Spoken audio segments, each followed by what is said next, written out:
Everyone, I get asked now and then when you have to pay taxes on Bitcoin that has appreciated in value.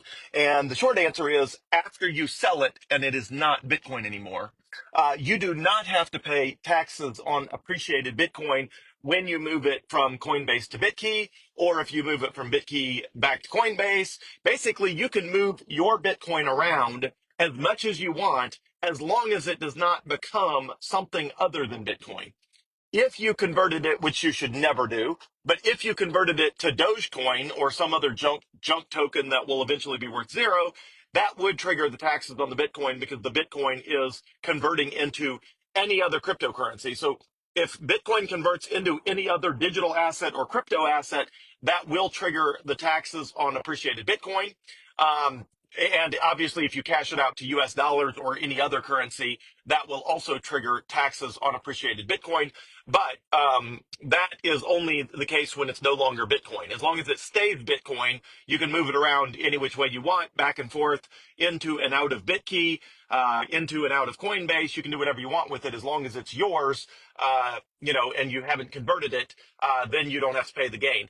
If you use Bitcoin to buy something, that also triggers the gain. So if you go meet somebody and you buy a used car, you've got to, and Coinbase tracks all of this for you. When you send it that Bitcoin, and Bitkey does as well, you can actually download the transaction log. But if you send Bitcoin to somebody, your transaction logs will show you that, hey, this Bitcoin came in at this US dollar value, and then you sold it on this day for, a price that was, Bitcoin was $20,000 more valuable. And that was the whatever, $2,000 gain of the Bitcoin you used to buy a used car, and that's going to trigger a $2,000 capital gain, which is taxed for most people, between the sort of the high teens and the low 20s% for capital gains tax.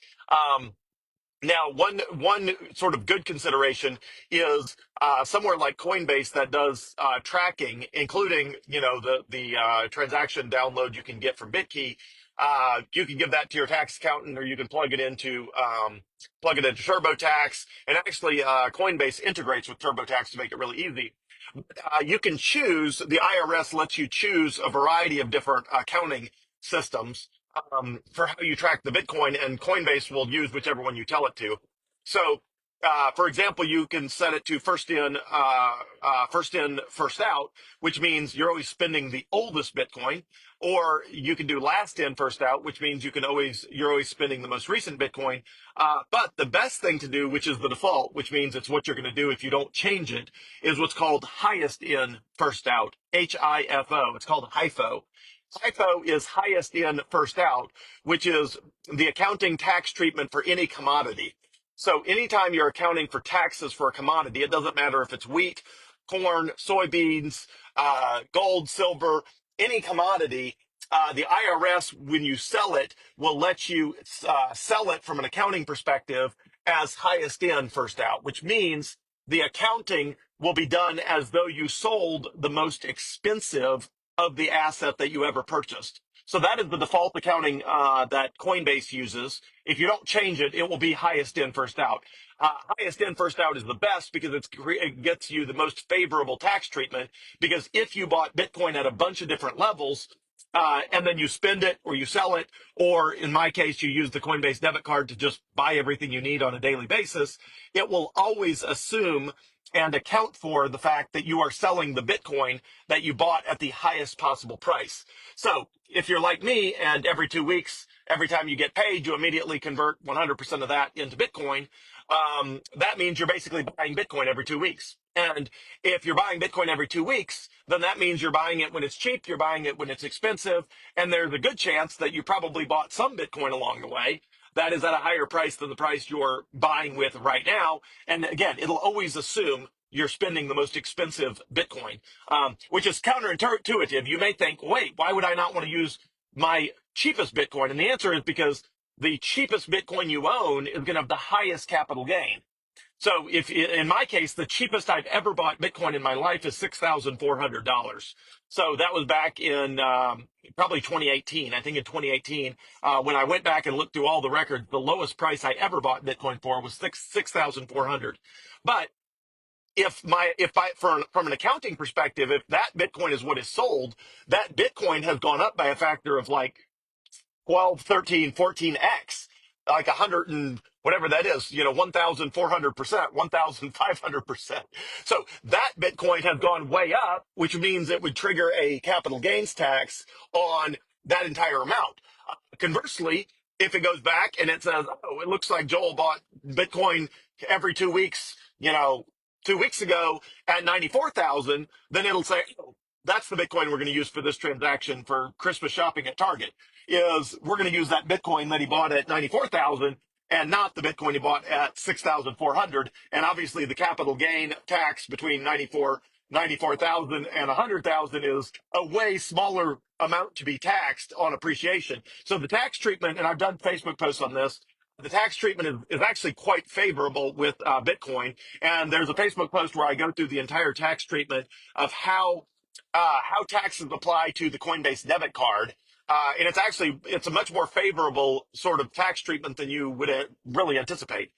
So anyway, so that's the short take is you owe taxes on Bitcoin that has appreciated in value when you sell it into US dollars or when you transfer it to someone to buy something or when you convert it into some other crypto asset or digital asset. One second.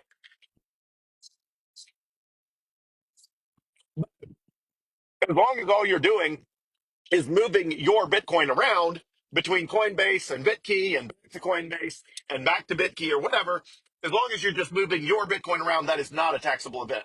So in a video earlier this week, I said, hey, try not to create a bunch of back and forth transactions between Coinbase and Bitkey.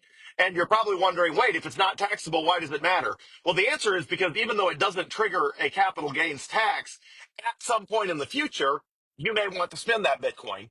And it's just the fewer transactions you have to figure out, the better. So, for example, if ultimately you need to buy a used car for your family, and you're like, wait, okay, so I bought the Bitcoin at 56,000 a coin, then I transferred it to Bitkey at 58,000 a coin, and then I moved it back to Coinbase at 62,000 a coin, and then I moved it back to Bitkey at 75,000 a coin. Like none of that is taxable, but at the very end of the line, when you actually buy a used car with Bitcoin that's above $100,000, someone's going to have to piece together, wait, this Bitcoin bounced around a lot, and we got to figure out what the original cost basis was. Well, the original cost basis is way back at whatever, 55 or $58,000 or whatever it was, but it's just easiest to figure that out if you have fewer total transactions going back and forth, which is the same if you had two bank accounts for a business. It'd be the same thing. It'd be like, look, don't just move money back and forth all day long between the two bank accounts for no reason, because someone somewhere, an auditor or an accountant or a bookkeeper, at some point is going to have to reconcile all this stuff. And it's just easier to reconcile if you have, generally fewer transactions is generally easier to reconcile than more transactions. Now that doesn't apply in the case of like a Coinbase debit card because it's generating a lot of transactions. I mean, I probably use my debit card 5 times a day. Well, that's like, 300 days times five. I mean, that's a bunch of times. I mean, I'm using my Coinbase debit card, at many hundreds, if not, 1,000 or more times in a year. But Coinbase takes care of all that. So it's not like I have to trace the cost basis of that because Coinbase is tracking all of that for me. Which again, just gets, a little more complicated if you're moving it back and forth within your own possession. Now, I have not tried other than test transactions to obviously make sure it works. Generally, once I move Bitcoin to cold storage with Bitkey, I just leave it there. I don't move it back. So I have not tried to reconcile, taxes back and forth. I know every time you move Bitcoin to anywhere or back again, Coinbase says, "Hey, you just moved some Bitcoin back to me. What is the cost basis of this Bitcoin? Like, is this Bitcoin you just bought at $100,000? Or is this the Bitcoin that you moved over to Bitkey that, with the cost basis of $58,000? So Coinbase is good at asking you when Bitcoin suddenly shows up in your account, where it came from and what the cost basis is for it so that it can figure out the taxes for you. But again, the more transactions you got going all over the place, the more work their little engine has to do to figure out exactly what the cost basis is to make sure that you're not, you're paying whatever taxes the IRS says you're supposed to be paying. So thankfully, Coinbase keeps up with all that, but it's just easier if you have fewer transactions. So anyway, that's the highlights. If you want all the details of how taxes work, just do a keyword search on my Facebook page for the word taxes.